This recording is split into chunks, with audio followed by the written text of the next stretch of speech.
Salam, bugün sizə 7-ci sinif biologiya iş dəftərindən 7.2 bədən kütlə indeksi və sağlamlıq mövzusunun çalışmalarının izahını verəcəm.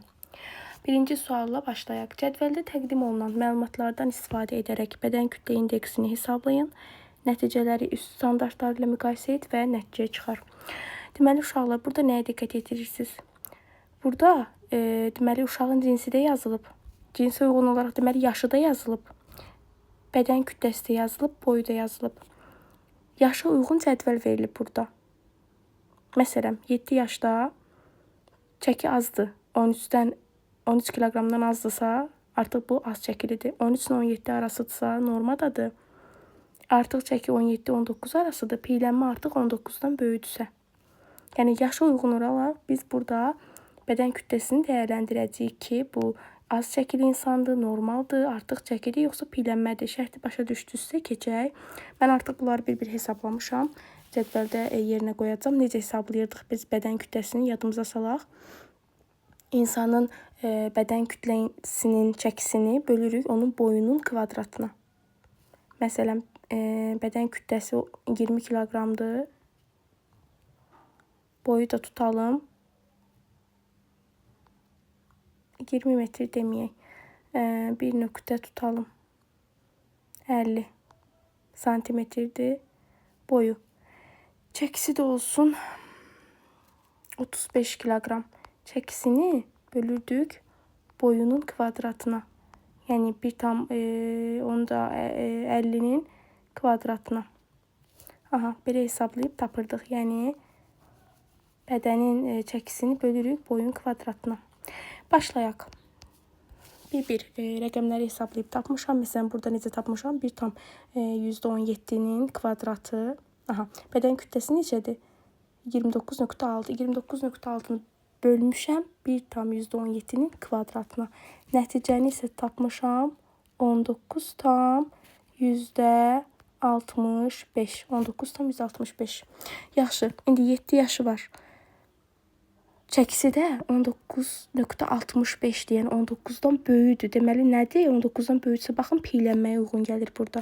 Sonra ikincidə cavabı nə tapmışam? 2-də isə tapmışam 27,21. Burada da 8 yaşı var.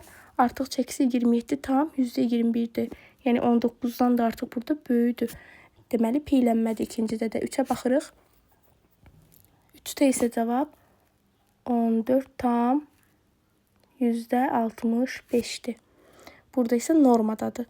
4-də cavab 30,3-dür. 30,3 piylənməyə uyğun gəlir. Baxın, 4-cüyə baxaq. 10 yaşı var. 4-cüdə çəkisi isə 30,3-dür. Baxın, piylənmə 21,4-dür. Piylənmədən böyük. Yəni 21-dən böyüksə artıq piylənmədir. Burada da artıq 4-də, yəni 10 yaşlı olan uşağın da artıq burada piylənmə gedib. 5-də baxaq. 5-də isə cavabı tapmışam 14,56. Burada da normadadır. 6-da 27,81 piylənməyə uyğun gəlir. 7-də 14,48 normaya uyğun gəlir. 8-də 19,6 normaya uyğun gəlir. 9-da 22,66 normaya uyğun gəlir. 10-da isə almışam 24,73 normaya uyğun gəlir. Keçək indi B variantını işləyək. B variantı da eynisidir. Yenə bizə yaş verilib, bədənin kütləsi verilib və boyun uzunluğu verilib. Deməli, biz bədən kütlə indeksini tapmaq üçün bədənin kütləsinin, yəni çəkini bölürdük boyun kvadratına. Yəni burada bədən kütləsi nə qədər verib? Birincidə 21,6-nı böləcəm 1,21-in kvadratına. Və birincidə cavabı almışam 14,75. Gəlib cədvəldə baxıram ki, aşağıya baxın, yaşa uyğun olaraq çəki verilib. 14,175. Baxın, 14, 17 ilə 19-un arasındadır. Deməli, artıq çəkidir burada. Birincidə oldu artıq çəki. 2-də 22,37. Piylənmə gedir artıq. 3-də 26 2.1. Cədvələ əsasən piyləmə gedir. Aha, 4-də almışam 18. 18 normadır artıq burada. 5-də almışam 15 tam %5. Deməli normadır. 6-da almışam 22 tam %97. Deməli artıq çəkidir 6-da. 7-də isə almışam 26,4. Piyləmə gedir. 8-də 19 tam %18. Deməli burada normadadır. 9-da 27,1. Artıq çəkidir. 10-da isə almışam 25,15.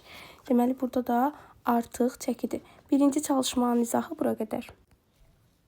Aha, ikinci çalışmaya diqqət yetirək. Doğulandan 17 yaşa qədər uşaqlarda piyələnmənin artması ilə bağlı araşdırmaların statistik məlumatları qrafikdə göstərilir. Bu məlumatlara əsaslanaraq diaqram qur və suallara cavab ver. Ada nə deyir? Bu diaqramdakı məlumatlar hansı dövrü, yəni neçənci ilə əhatə edir? Baxırıq. Neçənci ilə əhatə edir? Deməli 2005-ci ildən ta 2016-cı ilə qədər, yəni 12 ili əhatə edir. Neçə ili əhatə edir deyirsə, artıq burada 2005-ci ildən 2016-cı ilə qədər, yəni tam 12 ili əhatə etmiş olur. Belə deyir, yaş qruplarında əhəmiyyətli fərq neçənci ildən müşahidə olunmağa başlayır? Səncə bu nə ilə əlaqədar ola bilər? Aha. Biz cədvələ diqqətlə fikir verək. Burada yaxındır qırmızı ilə göy. Ta bura qədər bir-birinə yaxındır. Görürsünüz də diaqramda. Bir-birinə yaxındır. Amma 2011-də isə artıq bir uzaqlaşma baş verib burada diaqramlar arasında. Deməli 2011-ci ildən etibarən, neçənci ildən deyirsə 2011-ci ildən etibarən müşahidə olunur bu fərq. Bu fərq 15-17 yaş qrupunda piyələnmənin sürətlə artması ilə bağlıdır. Səbəb nə ola bilər?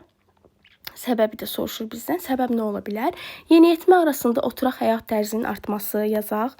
Deməli, oturaq həyat tərzinin artması, fast fooddan istifadə, fast food, qazlı içkilər, yüksək kalorili qidaların daha çox istifadə olunması gətirib çıxarda bilər.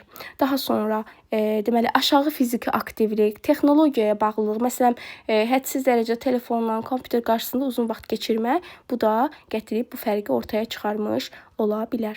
C-də nə deyir? Müxtəlif yaş qruplarında piyələnmə müşahidə olunan uşaqların sayı hansı illərdə maksimum həddə çatmışdır? Bu nə ilə bağlıdır? Deməli, cavab odur ki, 15-17 yaş qrupu üçün maksimum göstərici 2012-2013-cü illərdədir. 2012 və 2013-cü illərdədir. Burada faiz neçə? Təqribən qiymətdə 47 olub. 5-9 yaş qrupu üçün isə maksimum göstərici. 5-9 yaş qrupu üçün isə göstərici, deməli 2016-cı ildə 15,7% olur. Bugünkü izahımız bura qədər. Və burada sonda nəyi soruşur bizdən?